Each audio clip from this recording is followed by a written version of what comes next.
Hey, good afternoon, everyone. I'm Peter Morgan, Medicines Net Zero Assistant Director for NHS England. Full transparency, I was actually the third choice chair for this event. But while I might not bring the prestige of the Chief Pharmaceutical Officer or the Deputy, what I can bring is a little bit of chaos and an excitable Welsh accent. And to start with the chaos, thank you. I suppose to start with the chaotic theme, does anyone know where Maria is? We will find Maria and bring her on. So actually, I'm really pleased to be supporting this panel today on medicines and shared decision making. So medicines are the most common intervention in the NHS. They're used kind of profusely and they are core to the delivery of our services. They both prevent, treat, and diagnose illnesses, and we couldn't do without them. There's Maria walking in now. Brilliant. So medicines actually account for 25% of the carbon footprint in England. And at the point of use, inhalers make up 3% of that, and inhaled anaesthetics and medical gases make up 2%. So they are key and critical to that. And they've become focus areas for the NHS for that reason. So inhalers, we're working on, welcome Maria. So inhalers, like I said, we're working on higher quality, lower carbon use of them. 70% of prescribers in the NHS know the impacts of inhalers and also are working to reduce that and support the actions to do so. Desferrine, one of our commonly used inhaled volatile anaesthetic agents, we know that it is a magnitude of difference in the environmental impact compared to clinically safe alternatives, and that's why from 2024, early 2024, we've committed to no longer using it with appropriate clinical caveats, if possible, alongside the RCOA and the AOA, the Royal College and the Association of Anaesthetists. Finally, we've got nitrous oxide. Nitrous oxide is a gas that is, again, used both as a pain relief and an anaesthetic. But what we've learned is that the majority or a large proportion of the gas that is supplied to patients don't actually reach to patients and is lost before that, adding to the environmental impact, the cost, but also the occupational exposure risks to that. But actually, the largest kind of chunk of the impact of medicine sits within the manufacture, supply, and use of medicines embedded within the supply chain. So that's where kind of shared decision making can have a real impact on that, making sure we're using the most cost-effective medicines, the most clinically appropriate medicines, and the medicines the patient can and will use. But also we're working with suppliers to make sure that they align with our ambitious net zero agenda. So what's really exciting about this panel today is we've got 3 sessions, 3 projects that reflect huge aspects of that, but also mix across all the other aspects not necessarily represented here today. So we've got Abigail going to be kicking us off with one on nitrous oxide, followed by Maria on sustainable respiratory care, and then finally Deb on the reducing of waste of medicines. So we'll go through these kind of talks first, and then we'll come back for some Q&A at the end. So start off with Abigail.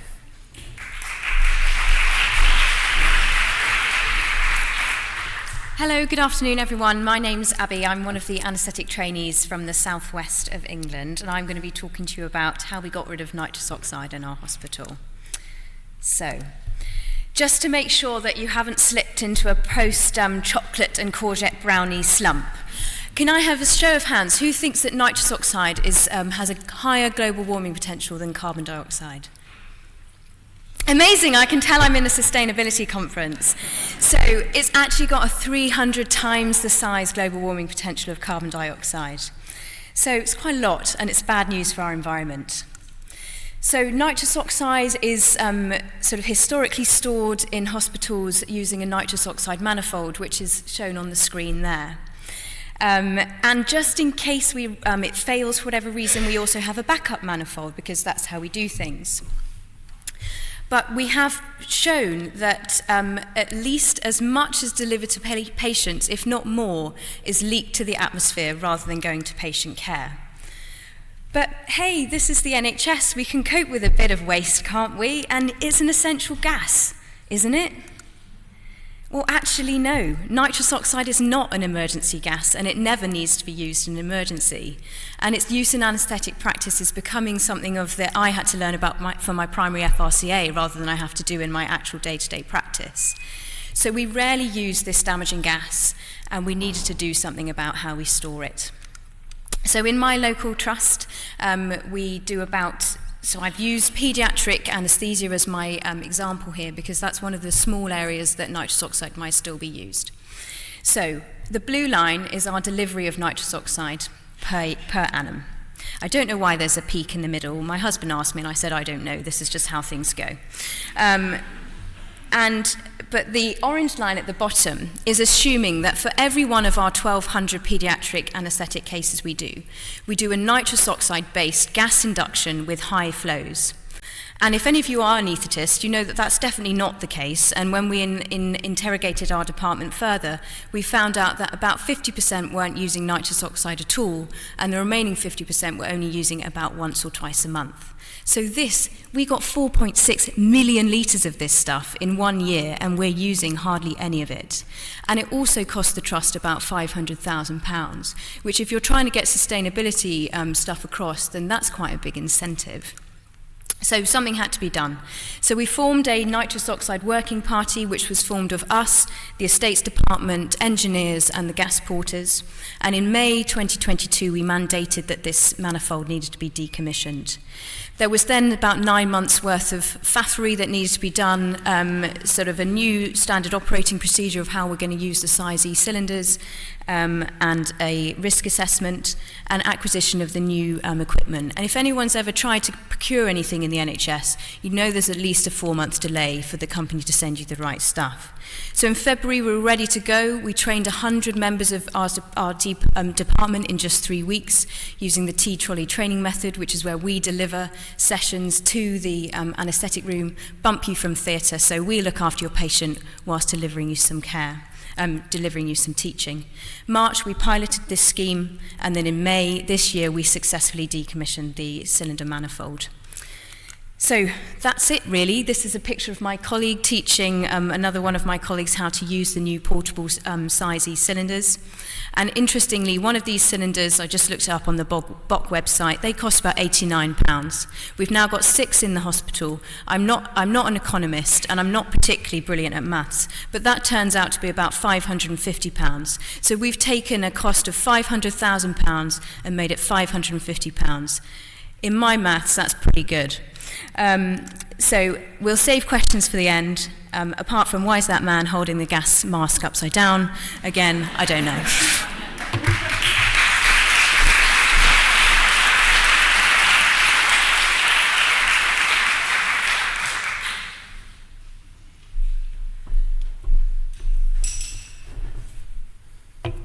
Hello everyone. I'm very pleased to be here to present our audit on respiratory care. So this audit emerged out of a pilot project from Newcastle, and with a team of healthcare professionals across the UK, we developed it into a multi-centre audit. And we wanted to scale and spread the inhaler audit tool as a method for understanding patient preferences for inhalers and to understand how we could improve the sustainability of respiratory care. I'm going to tell you briefly about the project and what we've learned. And I also want to highlight the methodology that we used because we feel it's quite a good way of developing audits and carrying them out with broad clinical engagement. So these were the questions that we wanted to explore. One was around the standard of respiratory care, and the other one was around improving sustainability of inhaler care. We designed a questionnaire and we went through several rounds of improvement with specialists and clinical input.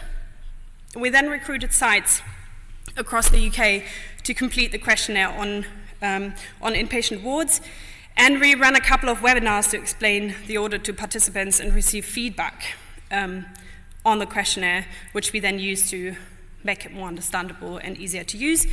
And the final version was then sent out to participants for completion. The categories that we audited were based on NICE and BTS standards or guidance, and we aimed for 20 participants per ward. In the end, we got 8 sites with 143 respondents. And as this is a sustainability conference, I mostly wanted to highlight 4 findings that are particularly relevant from a sustainability perspective. When we asked patients what was important to them, 65% responded that they thought their inhaler's carbon footprint was important, and 69% would consider trying a different inhaler. Now, don't ask me why more people would try a different inhaler than thought that the carbon footprint was important. We don't really know that. And we also found that 3/4 of patients, and that was interestingly the same for DPIs and MDIs, did not have a correct inhaler technique, which is quite similar to what we find in published literature. And as a last point, interestingly, 78% of participants responded that they dispose of their inhaler in the household recycling bin, which is not really where we wanted to go. And the disposal in the recycling bin is particularly important because when it comes to inhalers, there's often quite a lot of propellant, quite a lot of substance left in the inhalers. When people stop using them, many get them on repeat prescriptions. And the propellant in the inhaler has quite a high global warming potential. If you dispose of it correctly, that propellant is incapacitated and destroyed. So it's quite important that knowledge around correct inhaler disposal was quite poor in this audit. So the key messages for sustainability are patients care about the carbon footprint of their inhalers and would consider changing or trying a low carbon inhaler. Inhaler technique is a really important key for improving patient care, and that leads to better control of asthma and COPD. It reduces exacerbations of these conditions with the related healthcare carbon emissions, and it increases the sustainability of respiratory care. Many people do not know how to dispose of their inhaler appropriately, so there's a really big opportunity for education in hospital. It could be done really quickly, just getting the word out there about how to dispose of your inhaler correctly. Just bring it back to the pharmacy when you pick up your new one, for example. So there's some really easy steps that could be taken. So what now? If you are, or how is this relevant to all of you? So if you are a healthcare professional working in hospital, there are many learnings that you can directly apply from this project or this work that we've done. You could, for example, start an education program on inhaler technique or correct disposal. You can design a quality improvement project on sustainable respiratory care, or if you would like to use this model or this way of delivering an audit for sustainability, we would be happy to share our knowledge and our experience in any way, in any form that is useful to you. So what I would encourage you to get in touch with us. Unfortunately, we did not put our email addresses on here, which is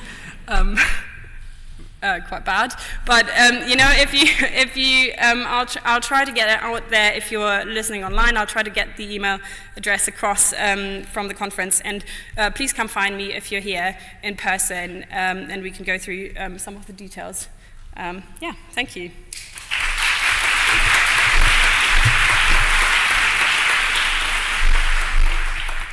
Good afternoon, everybody.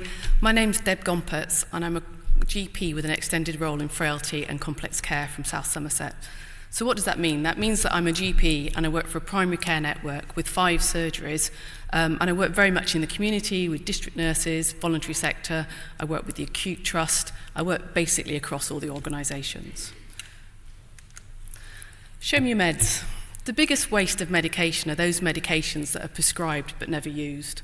Our solution to what you can see on this slide here in South Somerset is to ask our community colleagues on their routine home visits to simply ask to look at people's medication. Why is that important?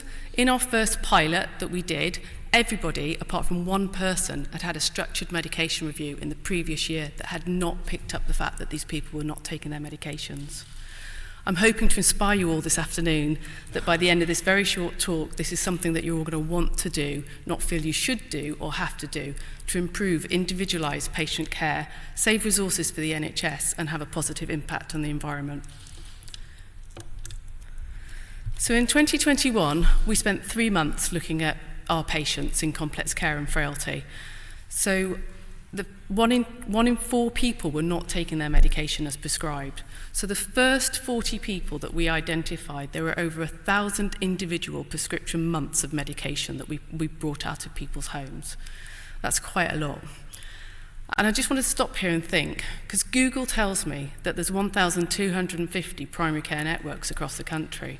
So if we scale that up, 3 months, no extra resources, very little extra work, that's 1 million prescription items, £13 million. It's equivalent, 40 people was equivalent to 1 flight from London to New York and back. So that's a lot of flights to London and New York and back for carbon emissions. So what's the value for the person and what's the value for us as teams? It's very much about shared decision making. It's about being sensitive so people don't think we're taking away their medications, that we've given up on them. Medicines are just one bit of the jigsaw puzzle. We have to look at the whole person. We have to look at how they take their medicines, who prompts them to take those medicines. 1/3 of the people we initially identified had a new diagnosis of cognitive impairment, which is quite big. They couldn't take their medications without support. For us, as healthcare professionals, how do you meaningfully manage someone if you don't know what they're taking? How do you give them another medication on top of a whole pile of medication already without causing more side effects? One of the big things for me as well is that we've built teams around this project. So it was at the time that the clinical pharmacists and the pharmacy technicians were coming in as ours roles, and they were very much part of that integrated team, and we all worked together on this project, which was really helpful. So what have we done since then? Because this is now normal practice for us. You can't go into someone's house without looking at what medication, because we can't make the right decisions. So since then, we've worked with a retirement village in Bristol, and the carers, when they go into apartments, they will look at people's medications. But we've also thought, how do we get ahead of the waste? How do we stop that? So we've done talks to the residents that we've called Me, My Medicines and the Environment, and we've enabled and empowered people to have those conversations with their prescribers about their medications. But we've also offered solutions to how to dispose of those medications in the right way. We have an Ask My Pharmacist session in that retirement village once a month now, so people can go and talk to the pharmacist as well. We're now rolling that out to 20 more retirement villages. We've also looked at our population, which there is a lot of people on the ready-to-go medically optimised wards. So we're looking at that group of people, working with the pharmacists in hospitals to look at people's medication and go through with them to see if we feel that they're confident in taking their medication on discharge. We're also working with the Caribbean islands, who are also doing Show Me Your Meds, who have a lot of flooding and a lot of illness problems with climate change. So here's the ask. If you prescribe, please prescribe for the person, not just the illness. If you don't prescribe, but you go into someone's house, look at the medication, have a conversation with them. And if you don't do either of those, but you've got relatives who are taking large amounts of medication, have that conversation with them. Imagine what a difference we could make if everyone here was doing this. Thank you.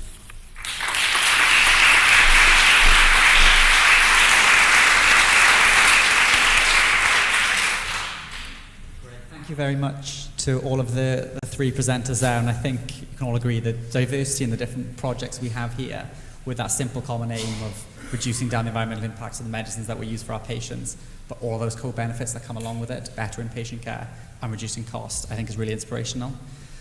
So now we have some time for questions, and actually we've got a hand up already, if we can get the mic and go. But I suppose while the mic is making its way there, I'll take the opportunity as accidental chair to ask the first question. So obviously we're a room full of people who are really engaged in the agenda, who are really on board, and will back it 100%. But working across with different healthcare professionals, different health staff, and patients, in fact, how did you bring them on the journey, or did you need to bring them on the journey, or how did that go?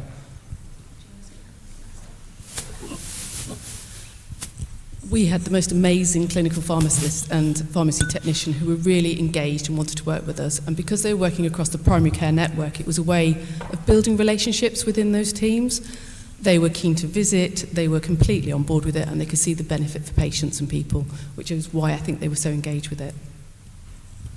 So for us, we had an amazing multidisciplinary team that was driven largely by the sustainability team within the hospital, and actually contacting each of the relevant stakeholders and making them owners of the project was one of the key successes for us. I think also then reporting back on what's happening, because actually you send it out into the field and those people in estates don't know what's going on, but actually if you report back to them, they know that they've made a difference at the point of patient care, because they don't often get that reward. So that's a lovely part of a project like this. For our audit, I would say the amount of interest in this project was absolutely enormous and much bigger than we would have thought initially. I think for us the challenge was more to get everyone to do the same thing. There were a lot of hiccups on the way, with people starting to use different versions of a questionnaire, etc. But I think the positive thing here is that the clinical engagement in this topic was absolutely huge, it was more about directing that energy to something that could then be brought together. Great, thank you very much all. I believe there is someone with a microphone. Hi, thank you. My name is Lucy Brooks. I'm an anaesthetic reg in West Yorkshire. Thank you all for really interesting presentations. It's great to see how this is actually panning out in clinical practice. I've got quite a specific question for Abby about the Nitrous project. What did you do with all the cylinders that you decommissioned from the Manifold? So that's a very sad answer. And there is no easy way to say that they get vented into the atmosphere, but that's what happens, because BOC haven't got a better solution than that. So I can't offer that as saying this is a good thing, but it does stop that cycle from happening on a monthly basis, which is what happens when they get refilled and then get vented out. So they just get vented out and stopped. So apologies to the ozone layer for that. But I think hopefully moving forward, we will not have that recurrence. Great, thank you. And another question. Yeah, I'm Emma Ratcliffe, I'm a GP. Peter, it's really for you. I'm just wondering about the Great Disappearing Act of the Investment and Impact Fund for GPs, which incentivised green inhaler prescribing. I'm just concerned that the disappearance made the sustainability agenda go down in terms of what was in GP's mind, and especially when it was sort of replaced by some random cholesterol target in QOF, and I would have liked inhalers to have gone. So what's coming next, and how can inhalers come back into general practice contracts as an incentivisation? Great, thank you. I won't spend too much time on it because this is obviously for the panels.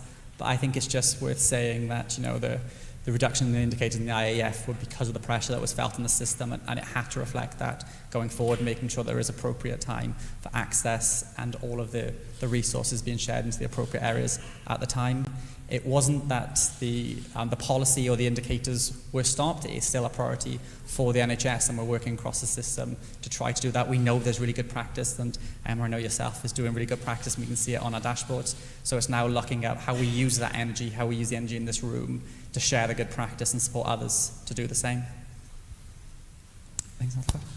Anna Lamont, I'm Medical Director for Specialist Services in Scotland. The benefits that are being described here seem so clear, it seems a bit mind-boggling that we're not all doing this tomorrow for the changes that you're talking about, medications and nitrous oxide. So I'm wondering if you can tell us about the barriers you experience to change, because it does seem very hard to understand why we're not already doing these things. So I've chatted to quite a few people working around the country on nitrous projects in particular, and they're finding it difficult to get them off the ground. And one of the things that can be complicated is that each trust has a unique way of acquiring nitrous oxide. Sometimes it's pharmacy, sometimes it's states, sometimes it's medical gases. And so the key, I think, is firstly having a financial driver. And my trust had the savviness to get a grant to do this work. And as I think we heard this morning, there are sustainability grants out there. And if you've got a deadline, which has got money attached to it, it makes people move. And secondly, getting all of the possible stakeholders in one room at one time was a real game changer for us, because then pharmacy found out that actually most of the nitrous that they were getting in was going to waste, and that suddenly changed the because as clinicians we just assume that they all know that, but they don't know that at all. They thought that each of those 4.6 million litres was going to patient care, but it's not. So actually I think getting all the relevant stakeholders, identifying who they are in your individual hospitals, and getting them in one room with a clear agenda. And I think it's almost like hospitals just popping off around the country, getting this nitrous oxide problem sorted, and then it will become, you'll look a bit left out if you're not doing it. So I think I think the snowball is gathering momentum.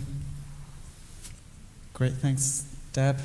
Ria, is there anything you want to add to that? I think barriers for us, I think if you put the person at the centre, the patient at the centre, then everyone wants to get on board with that. But I think if you've got any reluctant people, then taking a couple of carrier bags of medicines into the surgery to show the difference, and people can't ignore that. I mean, it's massive, and that explains why people are sometimes going in and out of hospital and all sorts. You know, it's really big to show them the effect of it. Yeah, I don't really have much to add to that. I think that was brilliant. Great, thanks. Is there any other questions? Probably got time for one more. Thank you. Sorry. Amanda from Cornwall. That was brilliant, really, really brilliant. And it's lovely to see projects that are sort of waiting to have to ask for forgiveness rather than permission in order to see the good stuff happen, which is, as we know, how good stuff happens. The question really is, you can choose which one you choose to answer, but who isn't in the room that you think we should be asking? I love the fact that you brought the porters into the picture. Obviously, how could that not include the porters? But very often we don't include the people that we don't see the work of. So who else should we be bringing into the room? And the second question is, who next up in the food chain would you like to give a polite cattle prod to enable you to move forward with your next project? So if you don't know your gas porters and you work in an anaesthetic department, get to know them. They're incredible, and they work behind the scenes, and they make all of what we do possible. In Bath, a big shout out to Scott, because he taught me so much. So we've been talking about this in the day, and that there's some people that you don't see, like cleaning staff and portering staff or HCAs, that are actually massively involved in the running of your departments.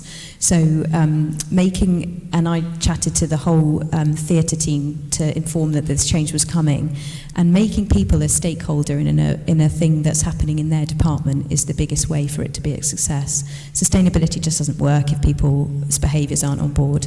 So for me it was the gas porters. Above me, I mean, it's difficult to know, but I think fortunately I work in an engaged trust where actually sustainability is part of a big agenda, but it's not the case always. So I think getting some of your chief medical or chief directing officers in these conversations, just to hear the dollar signs, that might help them. But also, that would be for me. I'll hand over to the rest. I don't know. I think people, patients, anyone who's taking medications needs to be engaged in the conversation. We need to be shouting about it more, really. And people above, anybody and everybody. People who know me know that I shout loudly to anybody and everybody. So hopefully everyone will spread it. Thank you. Yeah, I mean, I would say that with these projects, there's often people that you don't see, the waste managers. I think good support from hospital management is really, really important.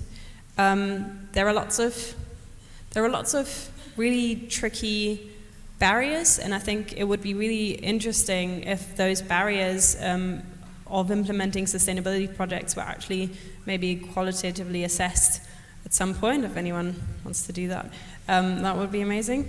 But yeah, I think it's often the staff that we as clinicians don't usually engage with that are really important for these sustainability projects. But what I've also learned in my time working on these projects is that they can be massively empowering, particularly for people who don't often have a lot of things to do outside of their normal job roles. So, you know, for say, for example, for a porter or healthcare assistants or cleaning staff to be involved in these projects can be massively empowering and massively, enjoyable for them, and actually really bring clinical teams together. So I think there's a huge opportunity to rally around this agenda and make sure that everyone's involved and everyone is supporting this. I think that's actually a really nice way to end this session. I think all of the presentations we've had today have almost had a clear call to action within them. If you're working with any of the medicines that we've been presented on today, hopefully you're going to go away on to do something about it. This is a climate emergency, so let's treat it as such. So firstly, thanks to the crowd for all the great questions, and secondly, I hope you join me in thanking the panelists today.